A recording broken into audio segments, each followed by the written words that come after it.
All righty, with that, ladies and gentlemen, let's talk about high bridge, getting a high bridge state of mind. We got Joe Smith to talk to us. Lights.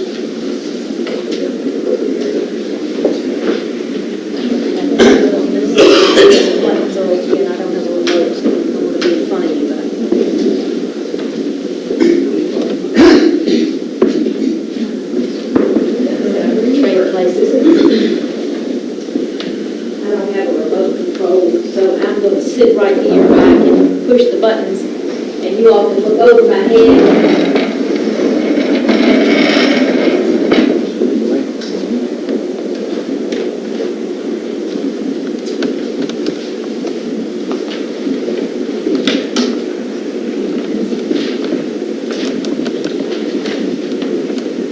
Could we raise it up a little bit? I think it's up as high as it goes.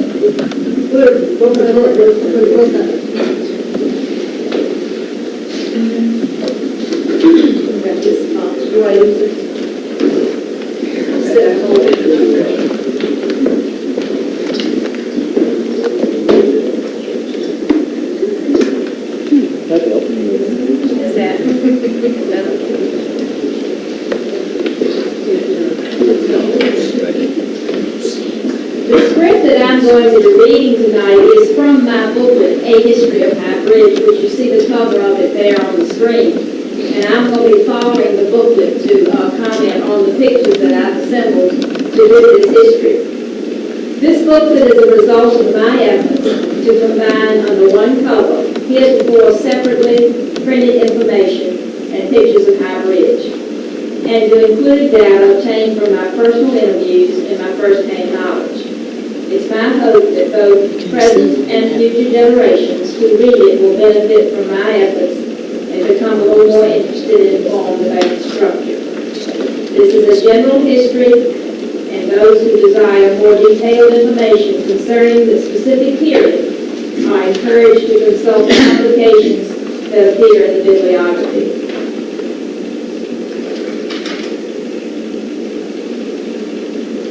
This is a map of the area of High Bridge.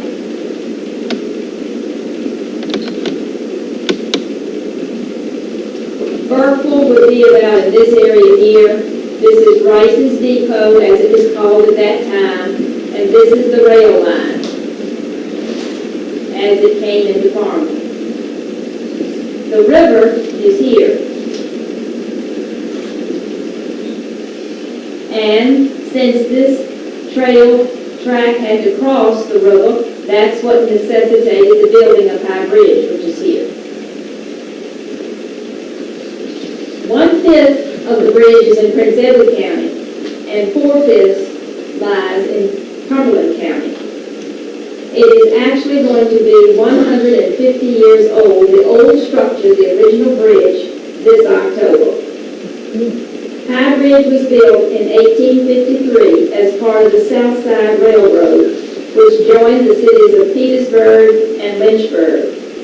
And there was a careful study done of the area, and at one point it was determined that it would be best to build a line coming from Burkeville and swing around to the south and come in at Tampa. And this was known today as the Belt Line, and that's what's being used today. But the citizens of Farmville got together and they pledged $100,000 to get the track to come through Farmville. And $100,000 in the days of 1853 was a great deal amount of money. And so the line was constructed. It necessitated the building of the bridge 4 miles east of Farmville and 13 miles west of Burkeville. That was called Burke's Tavern, and the town of Blackstone, which the train passed through, was called Blackstone Place. And this is the way the bridge looked after its construction. The original bridge consisted of 20 brick piers supporting a wooden superstructure, and it was built at a cost of $167,500. It varied in height from 60 feet at the abutment to 125 feet at the river. The abutment here, approximately 60 feet. And the river, which you see the wooden bridge here, this pier was in the river. That's your highest point, 125 feet. The chief engineer, C.O. Sanford, liked to brag about this structure, and he is quoted as saying, "There have been higher bridges not so long, and longer bridges not so high, but taking the height and the length together, this is perhaps the largest bridge in the world."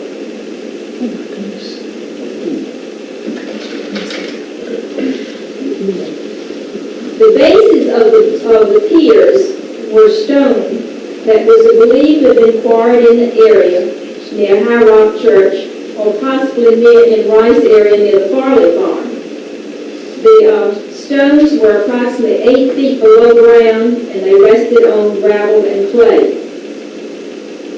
And the quarrying method was known as the quill and fellow. See that on the next one. Notice the little grooves here. They drilled those holes, and then they put in a wedge and used 2 pieces of steel to knock off the chunks of rock in a rectangular fashion. If you go under the underpass down in the old mill, the next time you go that way, notice those stones, how they were quarried, the same appearance that these stones have here. This is the base structure of the piers. Originally, it was thought to use stone, but then they realized that there was a lot of good clay in the area, so it was decided that the piers themselves would be built out of brick. And then the wood would be at the top. Here's an example of how you can see the brick. One of the piers on the Prince Edward side had a door cut in it some years ago, and I think they stored things inside. You will notice that the brick only goes from here to here. The interior of these piers are hollow. There are 2 hollow shafts that run from the top to the bottom. They have angle iron running from top to bottom, and that's what anchored the superstructure made of wood up on top. So the depth of the brick is what you can see right here. The brick that were made in the area of the bridge.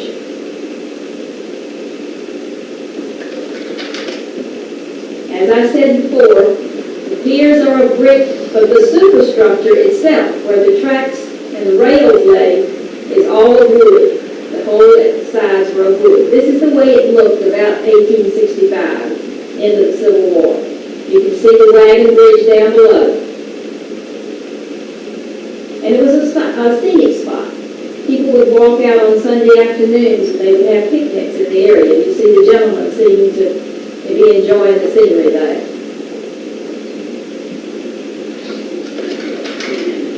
And this is the way it looked at its completion as the traffic crossed the bridge on November the 2nd, 1854. 132 miles of Southside Railway was now open for service. Where the train itself is moving from west to east. So we are looking from Prince Edward over into Cumberland County.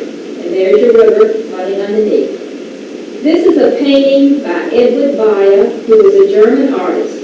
And he came to this area and sketched only 2 man-made structures. Most of them were scenic sketches throughout Virginia and what is now West Virginia. He went back to Germany and had the lithographs made in Dresden and in one other area of Germany, and then they were brought back to the United States and sold here. And this is from the album of Virginia that is Beyer's prints. There are 20 prints in the album, and the originals are done in earth tones and also in color. And I own an earth tone lithograph that's about 20 by 24 of this print we have here.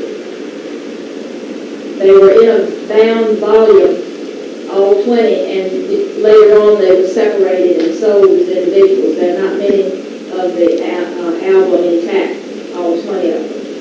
But this is the way the bridge would have looked. People were a little skeptic about crossing it. At that time, William Snell was the president of the Southside Railroad, and he said that there was, at some point, people were afraid to cross on that train. Does anyone have any questions? This is kind of the early period of the history of the bridge. This is the old bridge we're talking about. Anyone have any questions at this point? Jerry, do you know any information, let's see, it was McDermott and Flournoy that had the masonry contract? Yes. Do you know anything about these guys? No, I do not. The only one I know anything about is McDermott. Well, Carr also was involved. The masonry was the Flournoy and McDermott. Francis Carr had the contract. Probably the The superstructure. superstructure. But this McDermott guy, apparently he lived in Evergreen. I was going to say Lynchburg, I don't know why. That was his home place, was Evergreen. And you wonder why it's not known as McDermott's now. He gave the land for Evergreen Station along the rail line, but apparently he was with this Flournoy, and I was just curious which Flournoy it is, because that's a local name. Yes. And it was probably a local farmer guy, I assume, was partnered with the one.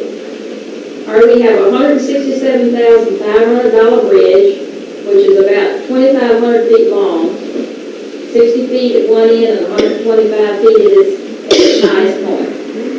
They're kind of the basic statistics of the bridge we're looking at right here. Joe, I think I've read in some of the Civil War literature that because so many people were fearful about crossing there, that there was a rule or a protocol on the railroad that they had to slow down to about 15 miles an hour or something. Yeah, like that. I had read something to that too. The speed limit was greatly reduced once you got to the trestle. Any other questions or comments at this point? Yes, you had an idea who said it. No, I don't, but I have read that there was a caretaker or a toll taker or someone, and there was a house at each end of the bridge, some type of toll house. But whether this is the home of the person who took those tolls, I don't know. And I don't know whether Meyer sketched that in on his own or whether it was actually there. Because it's an artist's interpretation. So I'm not sure. But that looks like a chimney. If you see it right here, that looks like a chimney right there. And you can see the dirt that was moved, the embankments along here. And actually, if you get real close in some of these pictures, this trestle continued all along this area right here. Not the depth of piers that you have here, but some wooden trestle that's extended on into this area. So it actually was about 3,500 feet of bridge and trestle together. Is that what Bob, did you have something about that? Bob actually owns the original contract to this bridge. No, the superstructure. Yeah, the superstructure. Yeah, I'm not sure how far that went, but You can see it in some of the photographs. All right, then we have the trestle, we have the bridge in use in 1854. Rail service is coming to its own in this area. And at the same time that you are expanding and carrying goods across the rails, you're losing the river traffic, the bateau traffic that was stopping at the little village of Jamestown, which is north of the bridge. That was a port town where you could put on goods, and it had a bustling little community there with a church and some homes and this little port. But as the rail service continued to come on,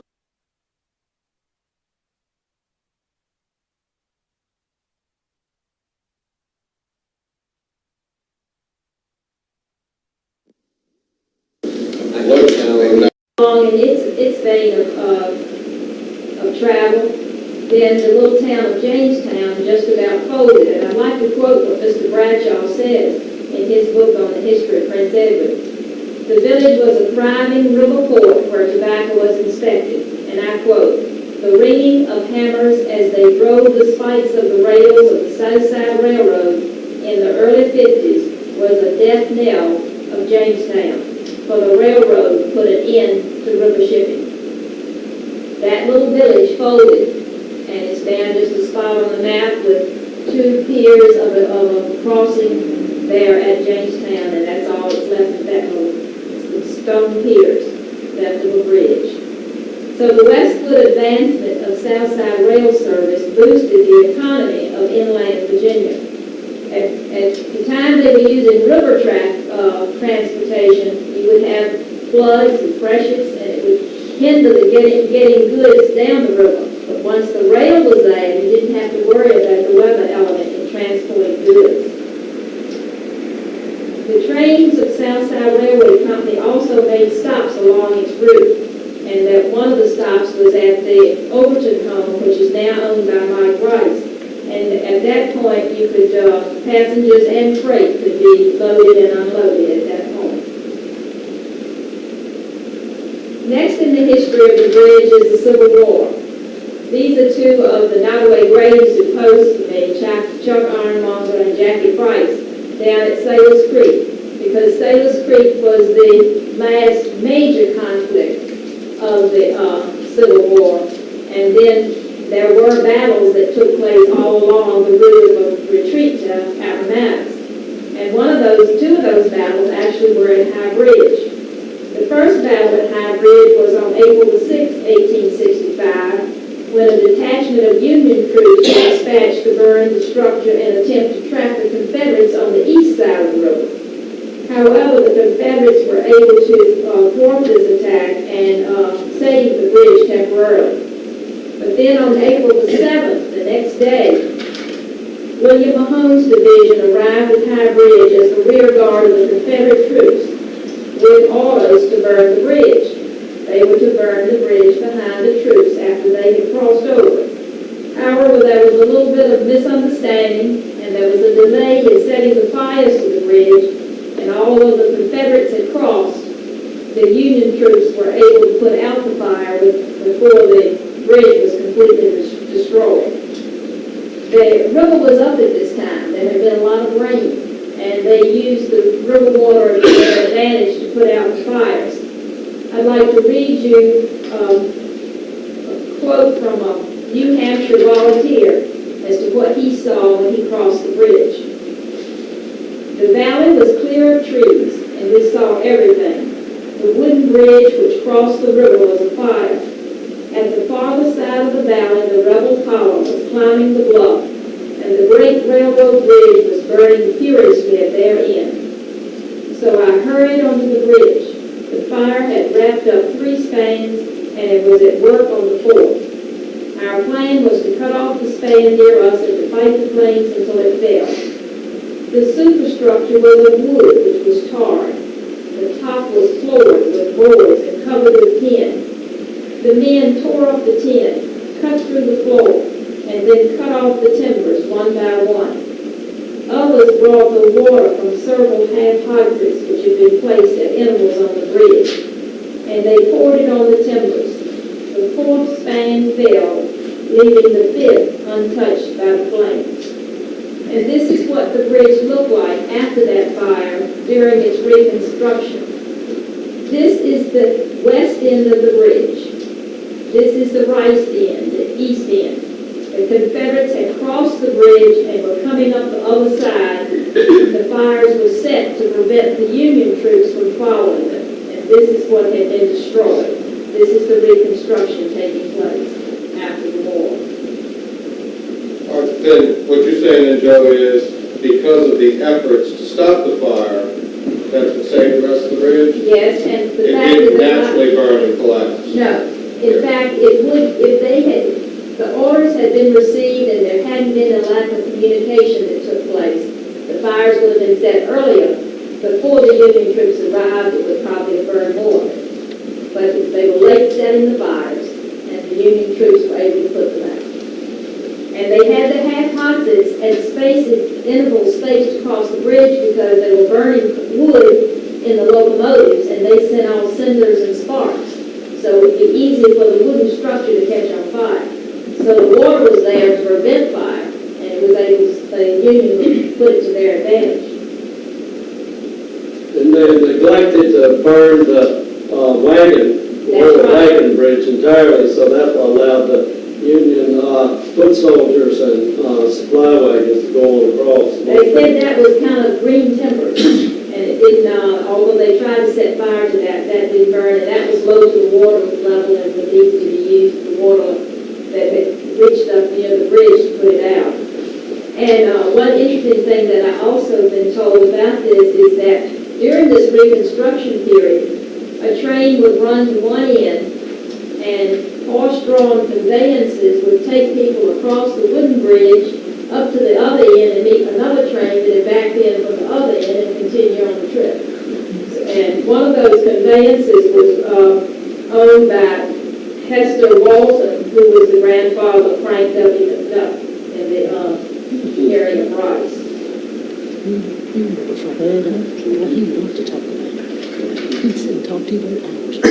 There are many changes that took place in this structure. Now, after the locomotives began to get heavier and the cargo they were carrying was larger loads, the brick piers were beginning to feel the weight they were under. So during that time, some angle irons were put up the side of these piers, all the way from there up to the top, and also some bands, steel bands, to help reinforce this brick structure. Joe, do we know when they replaced the wooden superstructure with the metal? No. Now, the next picture I have will show that's the last photo I was able to find of the bridge. At this point, we have the same stone bases and brick piers with angle iron supports and structure here. But up at the top now is a steel superstructure that has evolved over the years to replace the wooden superstructure. And you see the little cages along the way? They were there placed so that if workers were out on the bridge, they needed to get there when the train came by. They were there on this structure as well. The last picture I have of the old 1854 bridge. And this is during the time of the beginning of the construction of the pilings for the new bridge. This photograph was owned by T.W. Brooks, whose father met his mother here at High Bridge because his father was involved in the construction, and the Smith family lived about right here at that time. So I have that picture thanks to T.W. Brooks. We now have the old bridge without its superstructure, and this picture is put to show you the proximity of the two bridges. The construction of the foundations and the steel was begun in 1912 for the new structure, and it was put parallel to the old structure, and actually they worked off of the old structure to construct the new one. They had a derrick and a hoist that they would go out onto the old structure to put in the steel beams of the new. The building required a curve at each end to utilize the same tracks at each end. So there's a slight curve where the new bridge joined into the rails. It also necessitated building more embankments along the bank here. All of this was raised, the level of the embankments had to be raised to accommodate the new structure. And a lot of the workers in the area used their mules, such as Willie Crowder, Jeter Crowder, Terry Smith Jr., Asa Smith Sr., Woodman Liddon, and Pittman Amos. All farmers in the area brought in their mules and their scoops to help build the new abutment here at the bridge. This is the old abutment you can see through the pier here.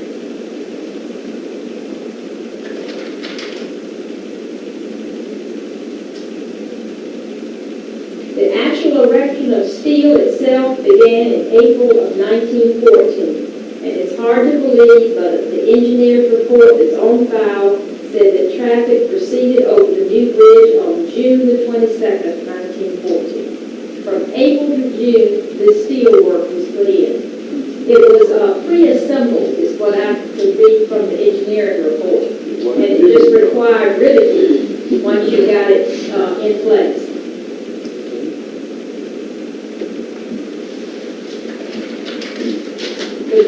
was used up until 2 years ago for freight traffic and passenger trains prior to that, had 43 spans, and 2 of the spans were 90 feet long, with 20 intermediate spans 72 feet long.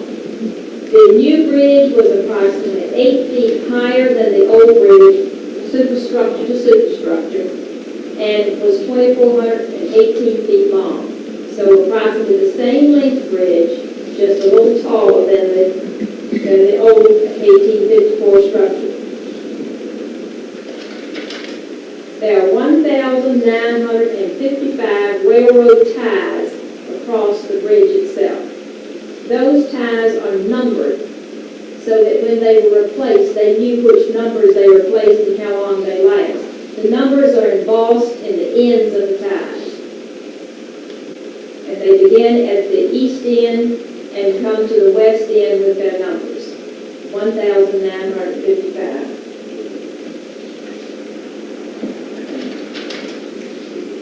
The track was built the bridge was built to house 2 tracks, thinking that as the economy warranted the need for it, they would add the second rail here on this side.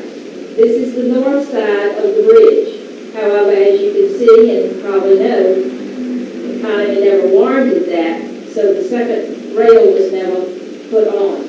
There is one of the little cages right here that people could get in, workers or spectators that were told that maybe shouldn't be, would be able to get in this as the train should come along. There are 10 of those 3-sided cages on the bridge. The Virginia Bridge and Iron Company of Roanoke designed, furnished, and erected the steel, and W.W. Boxley and Company were the contractors who built the masonry and approaches. The total cost of the new bridge at that time was $375,000, just about twice what it cost to build the original brick structure. This is looking west.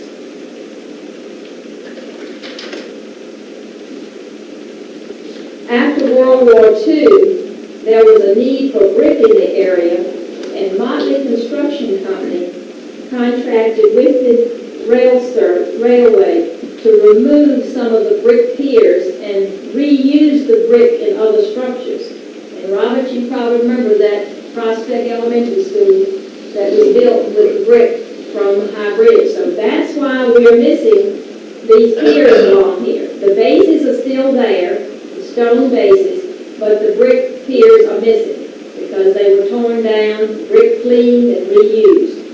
They were used also to build the addition on Greenfront Furniture Company, the old Predatory shoe factory. If you go down out North Main Street and look at the brick structure on the right after you cross the track, you'll see 2 different types of brick.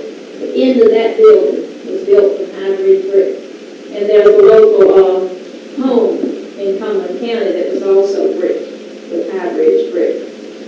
We've evolved in the rail line from Southside Railway Company to Atlantic, Pacific, and Atlantic, Mississippi, and Ohio, and then eventually the Norfolk and Western, and then the Norfolk and Southern, the present owners of the structure.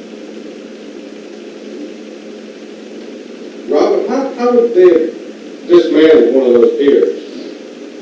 How did they do it? Yeah, how would they dismantle? Would you dynamite it at the bottom, let it fall? Oh, no. They had start at the top? They had to go up the inside and take them down from the top. Woodrow Townsend was working for Motley Construction at the time, and he was involved in the removal of those. They made a slide. They had slides. From the top, they slid the brick down, the slides. Did you ever see any of that, Rob? Yeah, but you had to do that 1 or 2 bricks at a time, because you couldn't just form it over a wheelbarrow. Right, because they were slid one. Yeah. It was a slow, expensive pier. This is the picture that I showed you of the little door that was cut in one of the piers, and that's over on the Prince Edward side. And these stones that are here in the river make the part of the falls that we have here that prevents some of the canoeists and got the Lord Chesterfield Bateau hung up during its trip down the river. These stones are base stones for the pier that used to be there in the river that I showed you originally, right below the wooden bridge.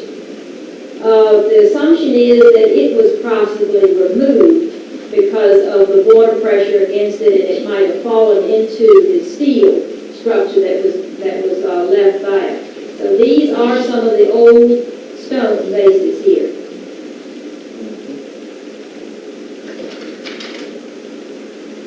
During World War I and World War II, the bridge was a vital organ of rail service, and 2 local men were placed as guards on each end of the bridge to let the authorities know of any unusual activity they might see taking place at the bridge, because here again it was a vital organ, just like it was back in the Confederate days. And a local man that worked there was Frank Odie McQuarrie, and he served as a guard during both World War I and World War II. This is a picture of the General, which is a famed Civil War steam locomotive, making a trip across High Bridge during the commemoration of 100 years of the Civil War. This was in 1963 that it crossed High Bridge, pumping its steam. And as you can see, the old bridge is the only thing that's remaining of the piers. The superstructure that housed the rails is all gone. And back in the days of the passenger trains had names instead of numbers.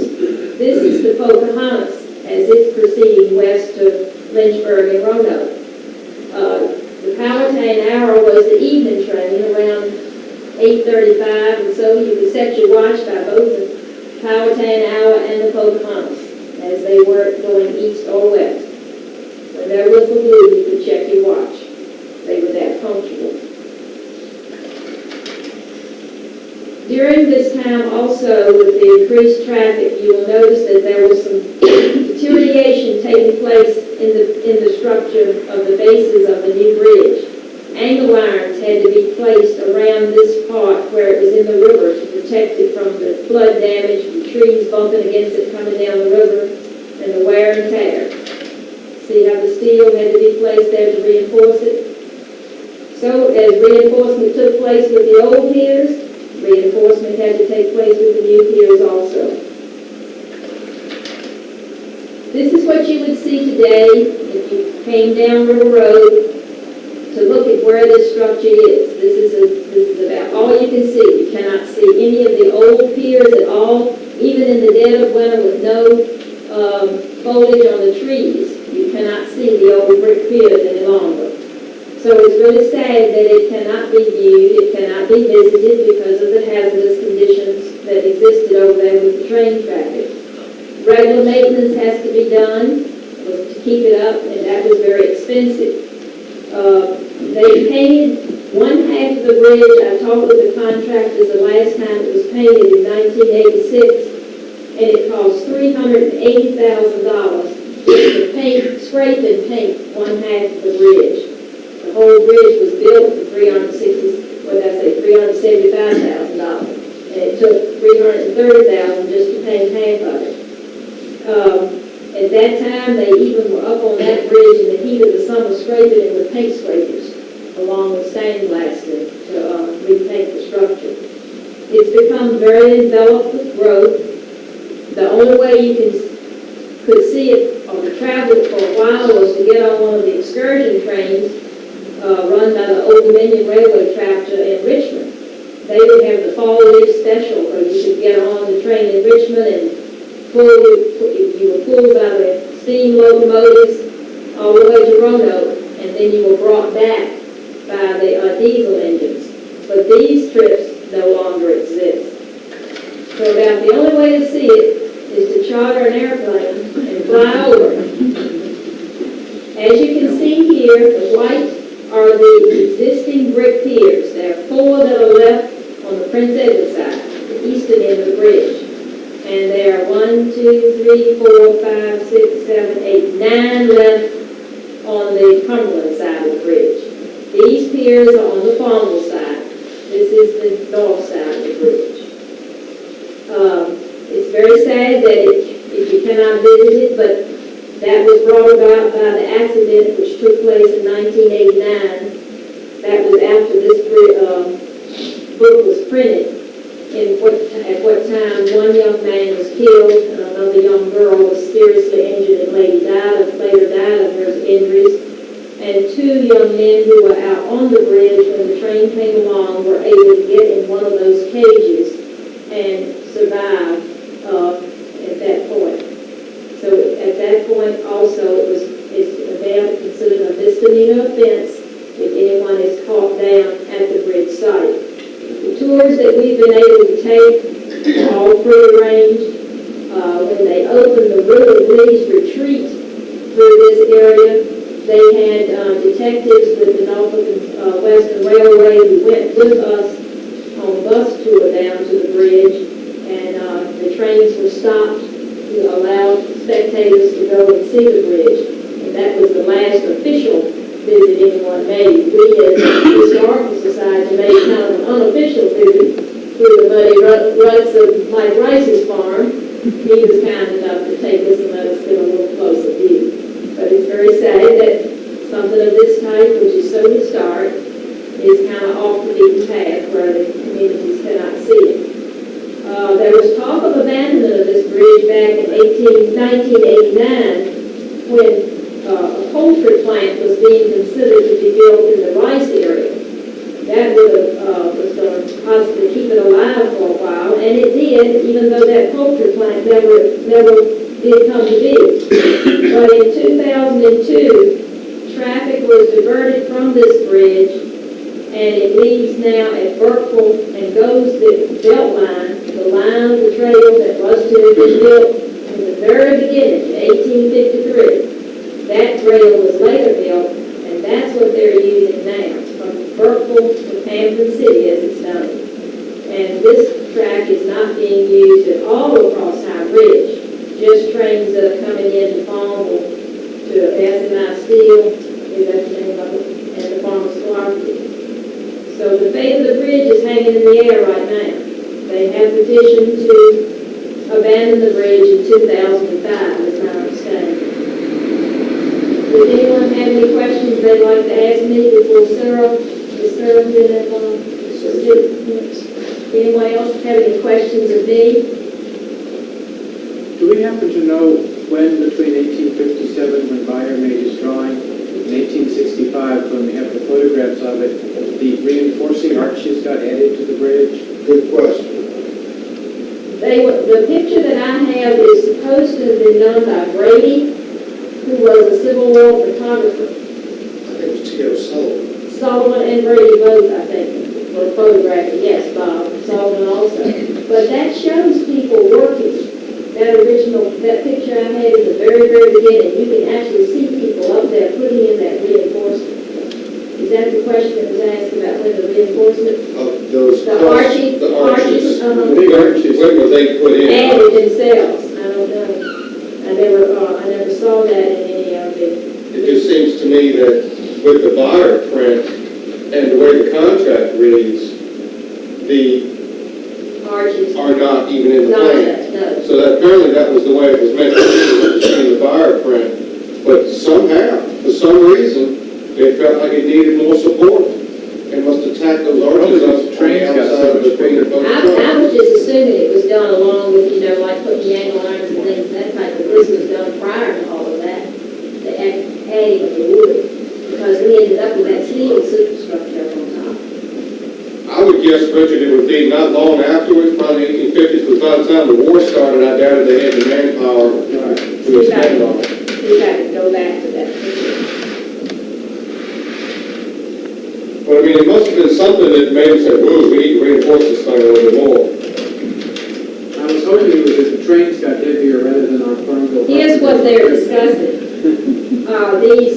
These curved pieces, is that what y'all was talking about? Correct, yeah. See, now, in the actual picture, there's a person right there holding a board, working on this reinforcement.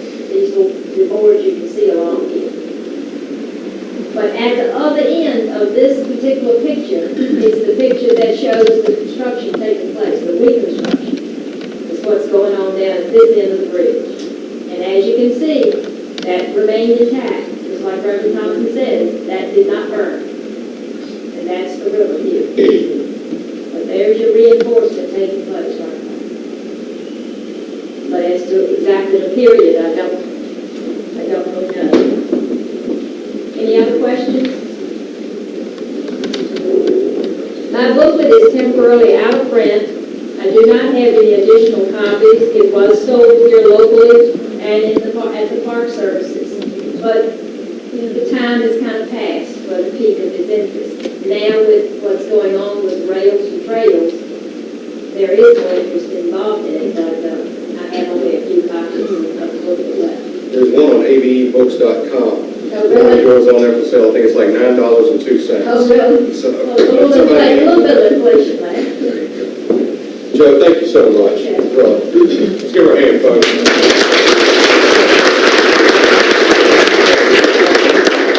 Bob, Yes? the Norfolk and Western Historical Society may still have some copies also. Excellent. Thank you. They did purchase from me also. Okay. What about some of the battlefield parks that they use? Yeah, but they're all gone. One other thing we have tonight, Richard brought his scale model of high bridge or some sections of it. So when you get a chance, by all means, check that out as well. And I also have some dated tie nails and a switch lock. Correct. You're welcome to look at. Brad switch lock over here on the table. All right. So you can get an idea of the bridge. I have 4 spans over there, but when the whole bridge is finished, it's about 15 feet long from one abutment to the other. And then there's still 7 feet of the little trestle. All righty. Next part of the program, we've talked a little bit about the past, and we'll talk a little bit about the future as to what may be in store for the bridge. And that is there's a proposed rails to trails project geared at trying to save the bridge. And well, we have with us tonight Sara Puckett, Assistant County Administrator. And she will be here to talk to us more about the proposal of the rails to trails. Come on up, Sarah. You can leave the lights off, and Jim, if you want to leave a picture of the bridge, I'd rather than look at that than look at me. I guess my part of the story begins, as Joe indicated, in late 2002, early 2003, when Cumberland and Prince Edward County caught wind of a rumor that was floating around that traffic had been stopped and that there was no more traffic coming through Farmville. And the reason for that was that Norfolk Southern had initiated plans to abandon the section of railroad from Burkeville to Pamplin City, which is this track right out here.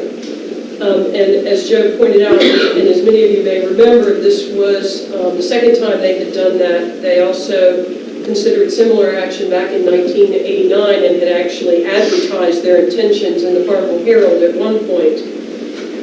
Today, and what I'd like to share with you tonight is what we, and when I say we, the County of Prince Edward and the County of Cumberland, what we know to be fact. And this is based on conversations we've had with officials from Norfolk Southern and presentations that they have made to either in groups or the Board of Supervisors. And in fact, one of the officials from Norfolk Southern is making a presentation to the Cumberland County Board of Supervisors tonight. And she made a similar presentation to the Prince Edward Board last month. According to Norfolk Southern, business on the line no longer justifies the expenses incurred by them for the annual operating cost and the capital expenditures required to maintain and operate the line between Burkeville and Pamplin.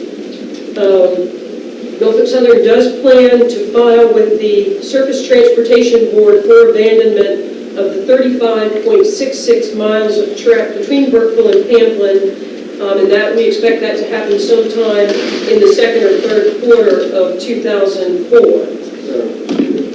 Do we know what those operating costs amount to? I have those numbers in my office, and if someone is interested in that level of detail, I didn't bring them with me, but Sarah Corey, who is in their strategic planning department at Norfolk Southern, provided those numbers to the Prince Edward Board last month, and I took notes while she was speaking.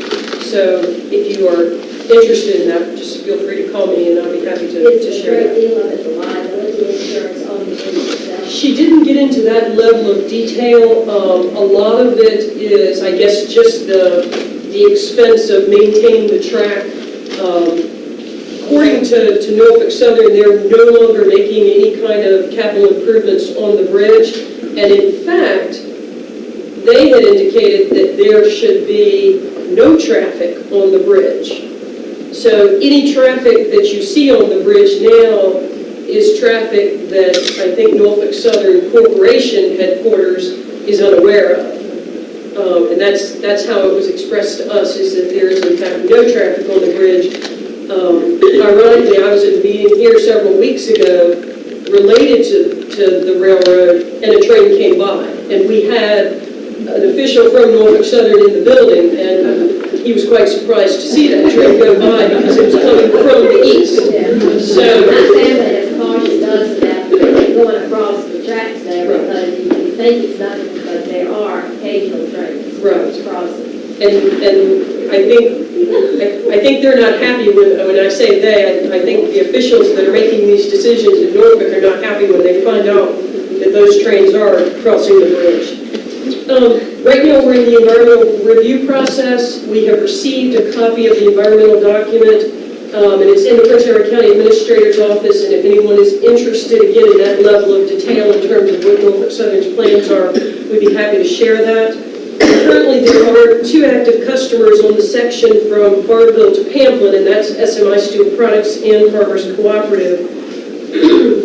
Excuse me, and Norfolk Southern is currently negotiating with SMI to determine if some kind of financial arrangements can be negotiated that would allow Norfolk Southern to continue to serve SMI from Pamplin and not abandon the section from Farmville to Pamplin City.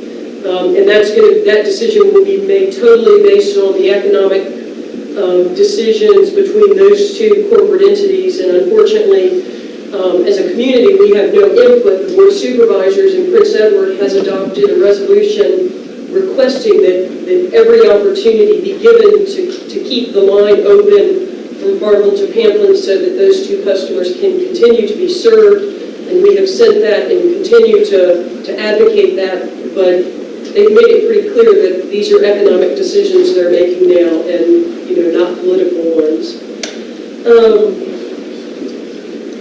If we are able to maintain the section from Farmville to Pamplin, that would mean that absolutely Norfolk Southern has determined that the 16 miles from Burkeville to Farmville will be abandoned, and that is the section of track that includes High Bridge. And at this point, from a local level, there are really 4 issues that are being weighted in terms of the decisions that this county is making, and those are the economic impact of the abandonment, what it would mean to the economy of Farmville and Prince Edward County, the fate of the railroad corridor, because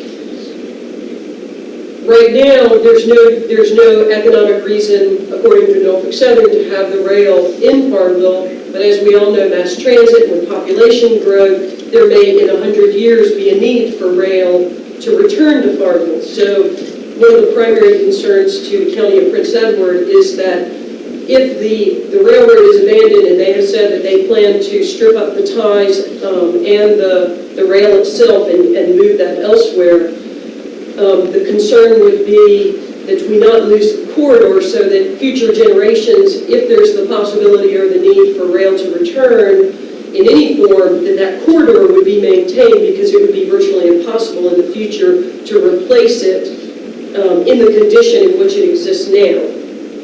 The third issue is, as we talked about tonight, the fate of High Bridge, and the 4th issue would be the economic impact of the decisions that are made for how the corridor and how the bridge are handled in the future.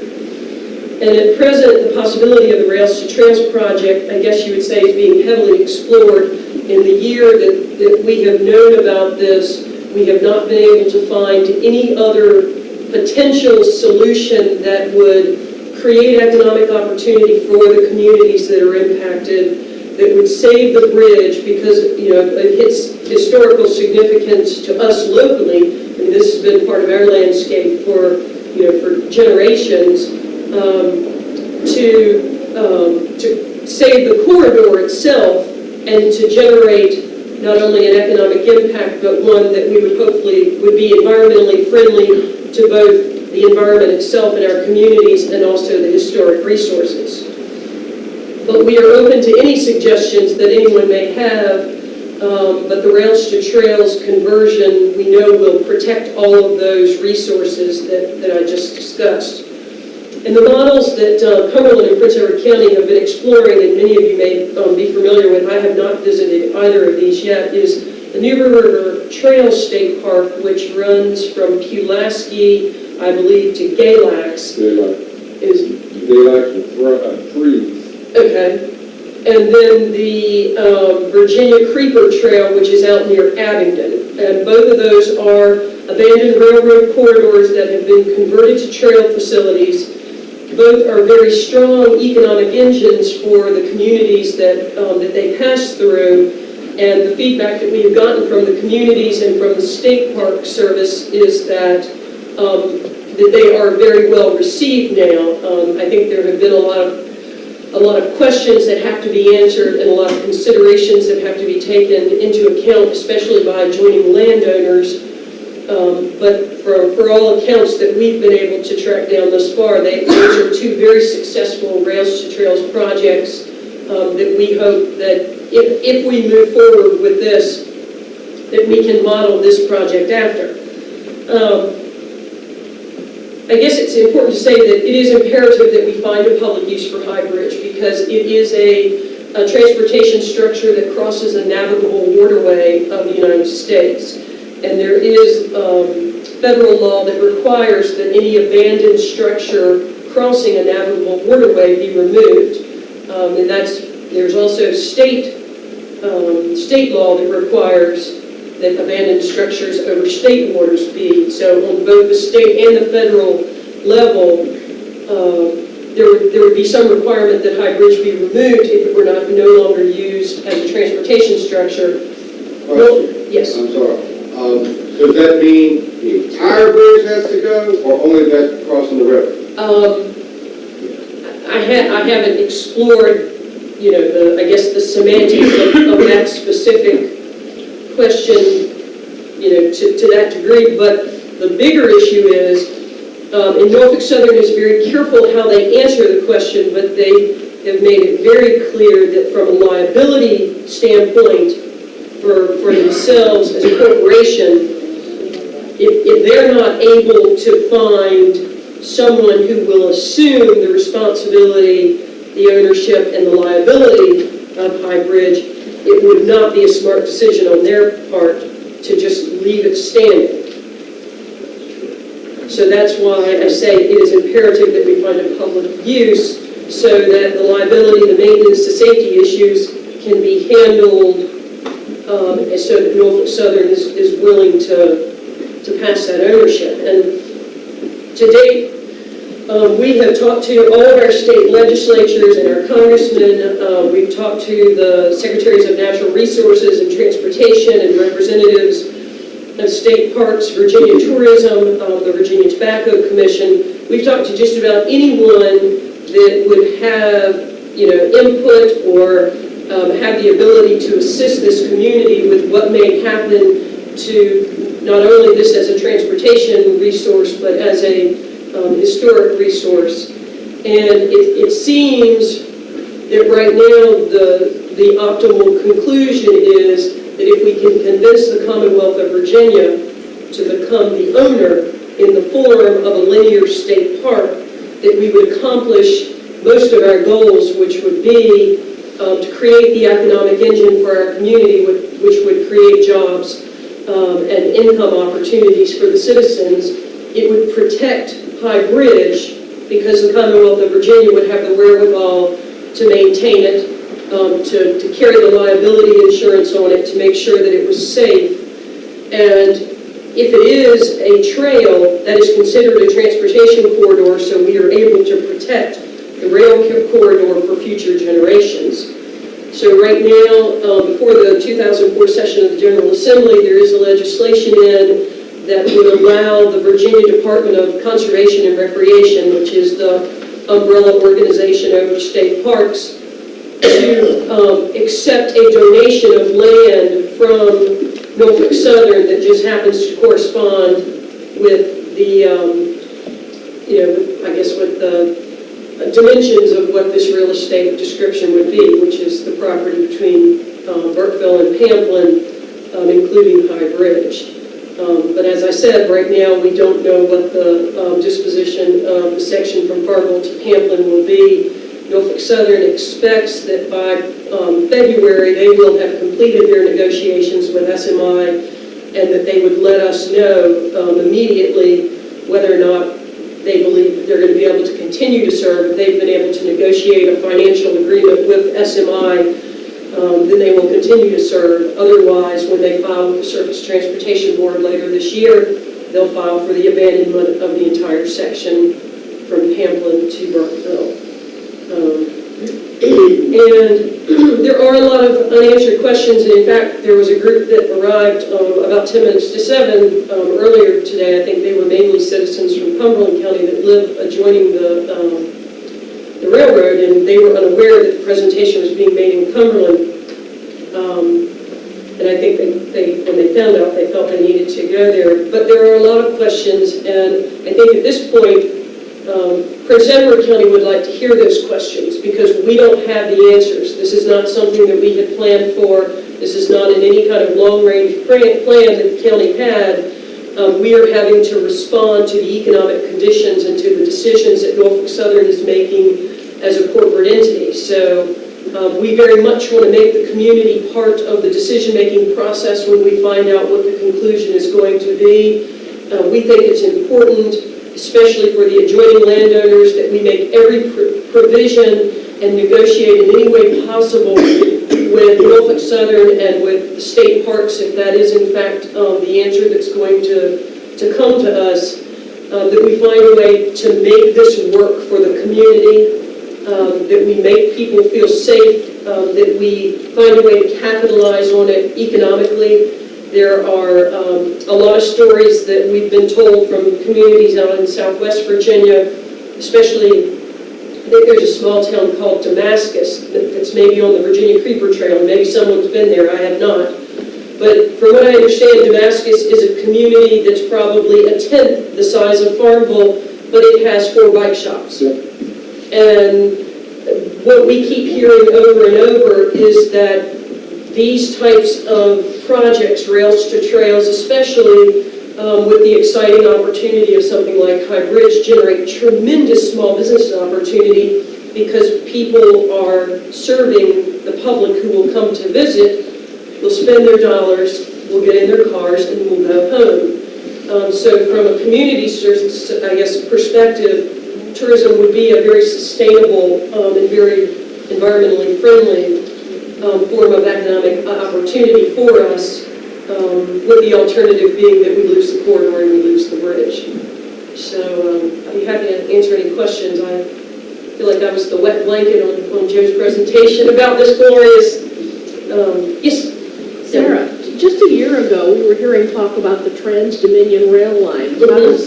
How is that affected by all this? I thought it was going to come through here. Well, it's affected by the fact that Norfolk Southern, I guess after the Trans-Dominion Express made its decisions about routes, Norfolk Southern was, I guess, in the process of evaluating the economics, and Norfolk Southern's making all the decisions in this process because they own it.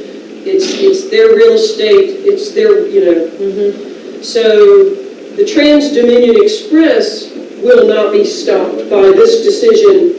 Unfortunately, it would be rerouted because it would go from Pamplin and follow the belt line and come back around to Burkeville. So the answer is yes, it would. If Norfolk Southern follows through on the abandonment, the Trans-Dominion Express would not come through Farmville unless the Commonwealth of Virginia decided to buy an active line and which would enable the TDX to continue, but we're hearing that that's tens of millions of dollars. And from what we've heard from the folks in the transportation departments with the state level, that's not a feasible outcome, to expect that the Commonwealth of Virginia would buy a section of active line and operate it for the TDX. Okay, thanks. Sarah, did we conclude that the reason they're not abandoning the belt line that has no customers on it, but are abandoning this part is because of maintaining high grade? From what we've been told, I guess the belt line is perhaps in, Joe, is that a newer line? Is that a newer? The grade is, Right. This is a real tough section of rail because I think a lot of it because of its age, because of the grade. Anyone who's followed it probably for the last 20 or more years, you would rarely see a train from the coal fields headed through Farmville to the ports, because the grade from Farmville to up the bridge, up to Rice, is so significant, I guess, that they always ran the empties through here. And I guess starting maybe even as early as 10 years ago, coal exports have significantly dropped, and that's probably one of the most overriding reasons that they are considering this now, is that they had kept it open because they used it to when they were rerouting the empties back through here, but coal exports have decreased so much that they can't even justify keeping the line open for the coal exports now. Yes, sir. I will tell you that the liability issues are something that are just make me tremble. I've been associated as the advisor for fraternity at Hampton City for the last 15 years, and I don't care how many signs you put up or barriers. Virtually every fraternity at Hampton City makes a requirement in the hazing that's not supposed to be going on of their pledges for them to obtain a picture of themselves out there on High Bridge. Now, these fellows are already drunk, and they are all going out there at various times, always in the middle of the night, to take such a picture halfway across. And the fact that there's not rail traffic now, I would presume has not cut down on that underground requirement that's going on in the college society, and I would assume that Longwood University has much of the same thing operating there, but that is focused. Well, from what we've been told about the New River Trails, and I don't think there's anything on New River Trails that can compare to the grandeur of High Bridge, but from what I have been told, the state parks people have worked out a way to build platforms across these railroad bridges, and the expectation would be that horses, bicycles, and pedestrians, that it would be a multi-use trail, and that that all of those would be allowable users on High Bridge. Yeah, and once you make it not forbidden, maybe then this wouldn't happen with the night. Well, and I guess if the safety, I would assume that the state parks would put in the barricades and the necessary rails or whatever to make it safe. And they would also have, most importantly, the law enforcement presence through the state park rangers, and they certainly have experience with New River Trails, and Virginia Creeper, I believe, is not a state park. Is that correct? Yes, sir. I've ridden New River on a bicycle. They have bridges well protected.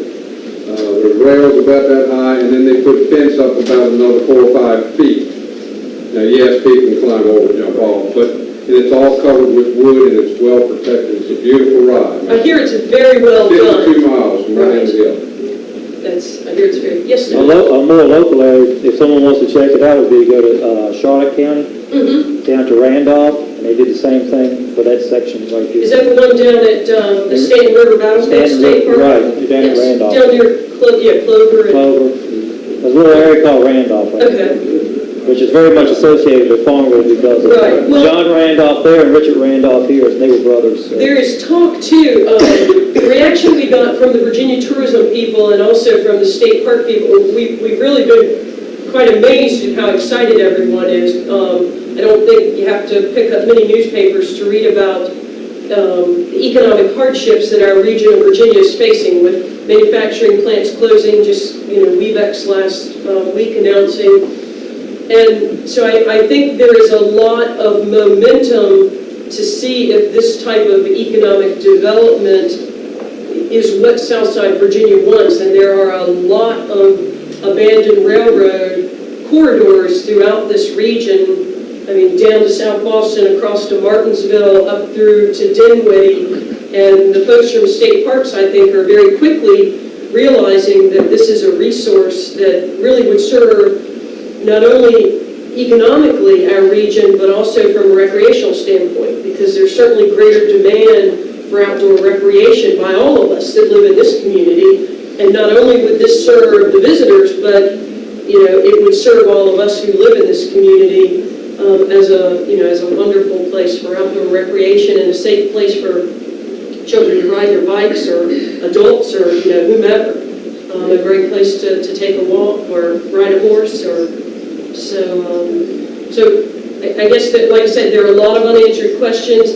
Anyone who has concerns or is an adjoining landowner or has an idea, we would certainly like to hear from you, and I can be reached through the Prince Edward County Administrator's Office, and I would encourage you to please call, or if you go to the county's webpage, we've got a web address, an email address called info@co.prince-edward.va.us.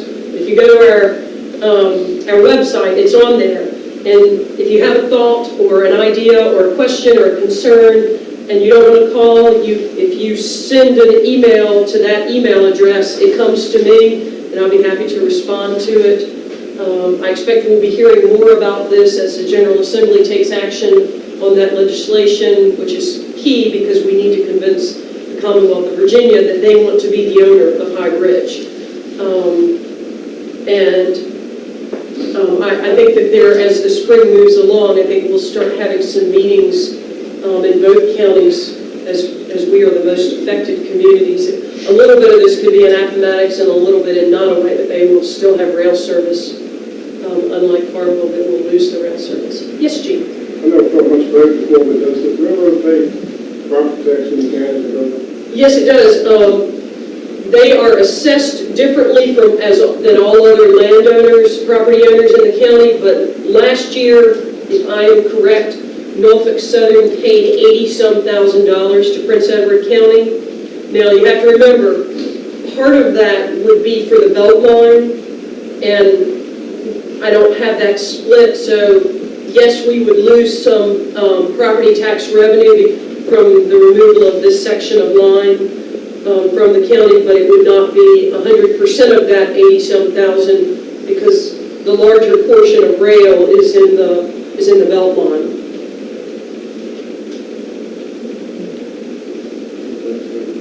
Thank you all very much. If anyone is interested, I do have a quite large map that I'll be happy to spread out on a table somewhere. That's the USGS quad maps that shows the entire section from Burkeville to Pamplin, if anyone's interested in looking at it. Ladies and gentlemen, here's the past and the future. Yes, Molly? One question, what are the chances that we might be able to get another outing to pump through the fields, go sneak a look? To see High Bridge? Yeah. I don't know. Well, not this week, but. I don't see why. You got to wait for the rain good. I guess we'll have to work on it then, and check with Mike, I guess, that'll be the best access, and we'll let it be known, because it was a real safari and an adventure. Something you'll never forget, because it is awesome when you stand there at the base of it and look up at it. You need to do it in a dry July. Oh, that's right. I recommend paddling under it, but as Joe pointed out, there is a small rapid at the bottom, so be prepared for it. It's fun. Quickly. Yes. Anybody have anything else like to conclude with tonight? Something you want to say, get off your chest? Anything? Anybody that's got internet capabilities, go in Kinzua, State Park in Pennsylvania. They have taken the bridge there and made a state park out of it. It was also struck by a tornado in July, and the center portion of the bridge was demolished, but they're going to put it back. That's for the rail situation. Kinzua State Park. Who is on the committee in the state legislature who's going to be considering this? Do we have any local Southside politicians on the committee? Delegate Abbott has introduced the legislation, and we have talked to Delegate Hogan and to Senator Rupp. I've got a House bill number. Yeah, but I was wondering who's on the committee who's handling it.